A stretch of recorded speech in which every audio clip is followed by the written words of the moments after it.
నమస్తే. ప్రస్తుతం మనతో పాటు సినీ ప్రముఖ విశ్లేషకులు ఇమ్మంది రామారావు ఉన్నారు. ఆయనతో మాట్లాడదాం. నమస్తే సార్. నమస్తే అమ్మా. సార్, రాజా సాబ్ గ్లిమ్స్ విడుదలవ్వబోతోంది.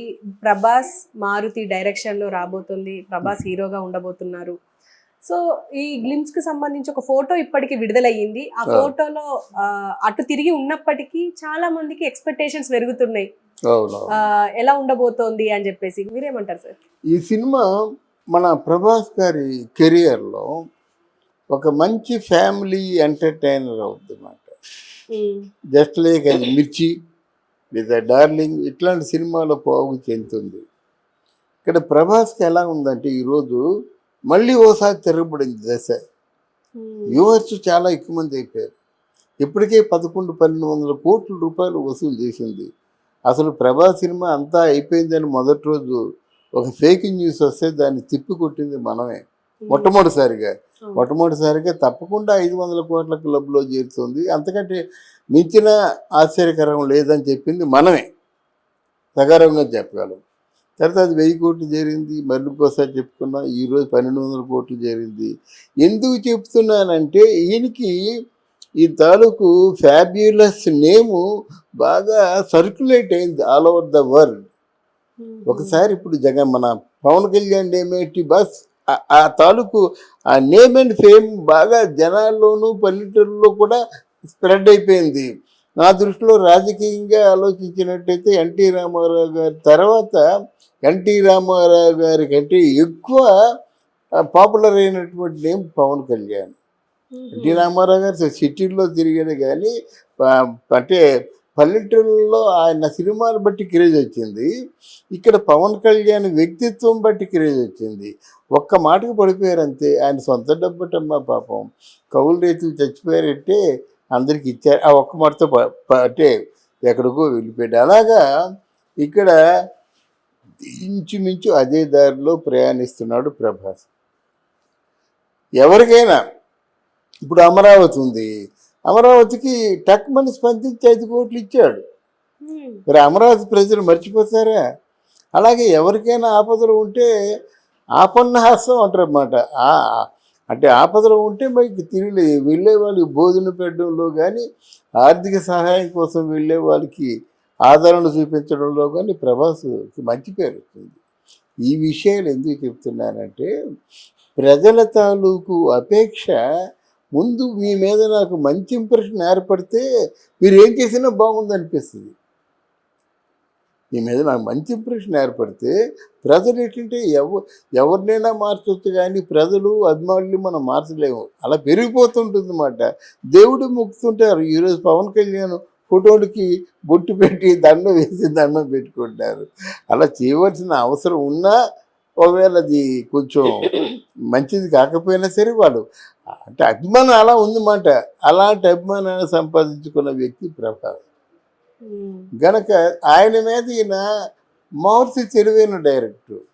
అందులో ఏ ఉన్నా ఏమి లేకపోయినా మారుతి గారు క్షమించాలి. అంటే విషయాన్ని చాలా అర్థవంతంగా తీర్చిదిద్ది ఆ సెల్యులాయిడ్ మీద బాగా ప్రజెంట్ చేసి సమర్థత ఆయనకి ఉంది. అంటే ఒరిజినల్గా ఆయన ఆర్టిస్టు, రేఖా చిత్రాల్ని బాగా వేస్తాడు. ఆర్టిస్ట్ అంటే డీప్ అబ్జర్వేషన్ ఉంటుంది. అంటే డీప్ అబ్జర్వేషన్ ఈ డైరెక్షన్కి బాగా పనిచేస్తుంది. డైరెక్టర్స్లో కొంతమంది చాలా మంచి ఆర్టిస్టులు ఉంటారు. ఆర్టిస్ట్ ఏంటంటే అక్కడ రూపాయిని ఎలా చూసారో అలా వేసేస్తున్నారంటే డీప్ అబ్జర్వేషన్ అన్నమాట. అలాగే ఆయన కూడా అబ్జర్వేషన్లో చాలా మంచి కథలు రాసుకున్నాడు. వరుసగా హిట్ అయినాయి ఆ సినిమాలన్నీ. కనుక ఈ ప్రభాస్ బాడీ లాంగ్వేజ్ బట్టి ఒక ఫ్యామిలీ ఎంటర్టైనర్ తీస్తారని ఆలోచన ఉంది. అంటే ఇప్పుడు మారుతి డైరెక్టర్ ఇప్పుడు ప్రభాస్ ని హ్యాండిల్ చేయగలరంటారా? అంటే ఒక పాన్ ఇండియా స్టార్, ఇప్పుడు పాన్ ఇండియా మూవీ అని చెప్పేసి ఒక అంటే ప్రభాస్ని హ్యాండిల్ చేయగలరంటే ఇప్పుడు రాజమౌళి తర్వాత నాగశ్విన్ వాళ్ళు ఖర్చు పెట్టినంత ఖర్చు పెట్టాడు. ఇక్కడ అది కోట్లలో 100 కోట్లలో డబ్బు ఉంది. ఆ డబ్బుతో గ్రాఫిక్స్ ఇవన్నీ స్పెషల్ ఎఫెక్ట్స్ ఇవన్నీ ఒక సీన్ సన్నివేశం తీయాలంటే 1 రోజు 2 రోజులు 3 రోజులు తీస్తారు. అదే ప్రభాస్తో రాజాసాబులో ఓ 3 రోజులు షూటింగ్ చేస్తే బడ్జెట్ వర్కౌట్ అవ్వదు. అది మనం ఆలోచించుకోవాలి కదా. మరి ఈ ప్రభాస్ని హ్యాండిల్ చేయగలిగితే డైరెక్టర్గా హ్యాండిల్ చేస్తాడు ఇక్కడ.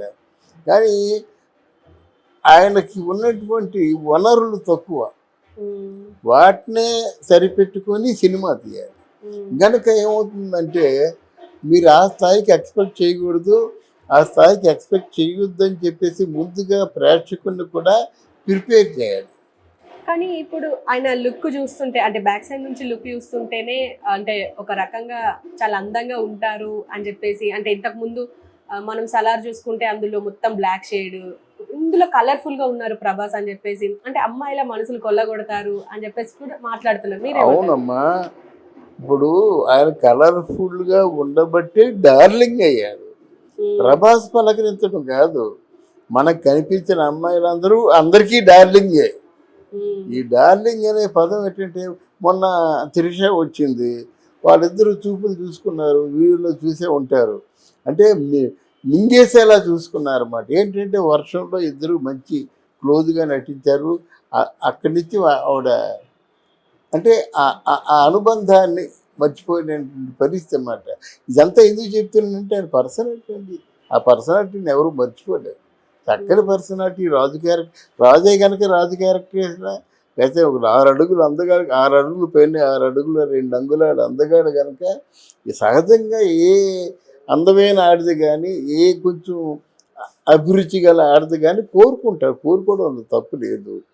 అంటే కృష్ణుడిని ఎంతమంది కోరుకున్నారు, తప్పు లేదు. కానీ బట్ ఆయన మాత్రం ఆయన పాత్రని చాలా ఈజీగా పోషిస్తాడు అన్నమాట. పెద్ద కష్టపడవలసిన అవసరం లేదు కదా.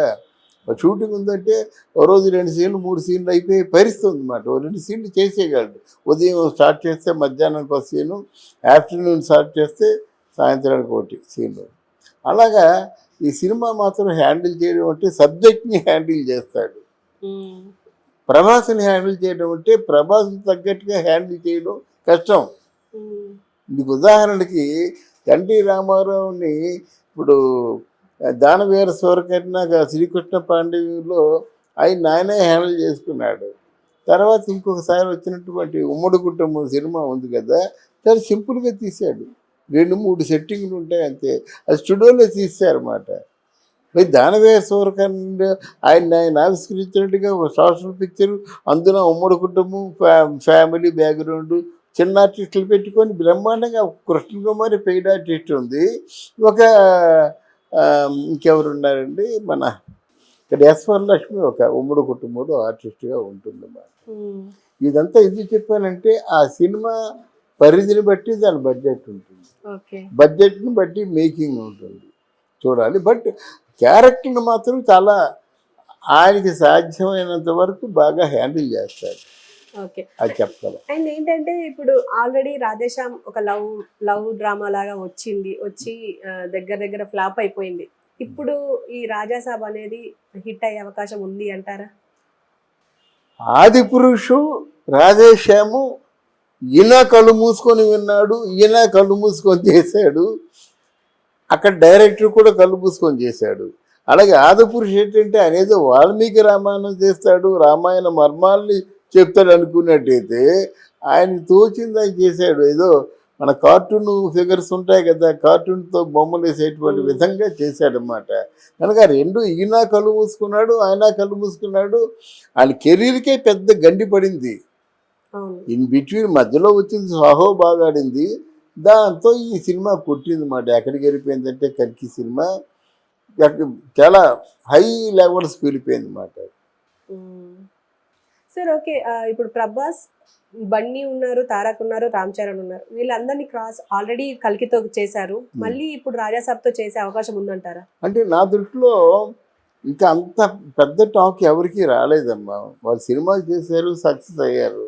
మగధీర చరణకు ఉంది, తర్వాత ఏమో ఈయనకి బన్నీకి ఏమో పుష్ప ఉంది, అంతే కదా. ఇప్పుడు తారక్కి ఇంకా అంత ఇంటర్నేషనల్ వైడ్గా నేమ్ లేదు. తారక్ త్రిబులార్ ఉంది కదా, త్రిబులార్లో చాలా మందికి తారక్ అంటే మన రామ్ చరణ్కే మంచి పేరు వచ్చిందమ్మా.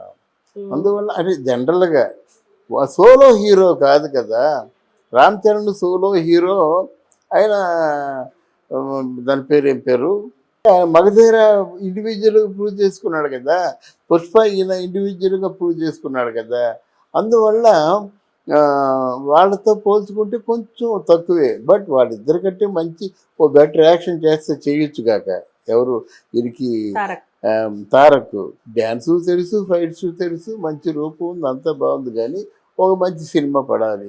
మరి అటువంటి సినిమా దేవర అవ్వచ్చు కనుక. బట్ వీళ్ళు ముగ్గురితో పోటీ కాదు ఆయన. ఇంటర్నేషనల్గా ప్రభాస్కి ఎంతోమంది డార్లింగ్లు ఉన్నారు, ఎంతోమంది అభిమానులు ఉన్నారు.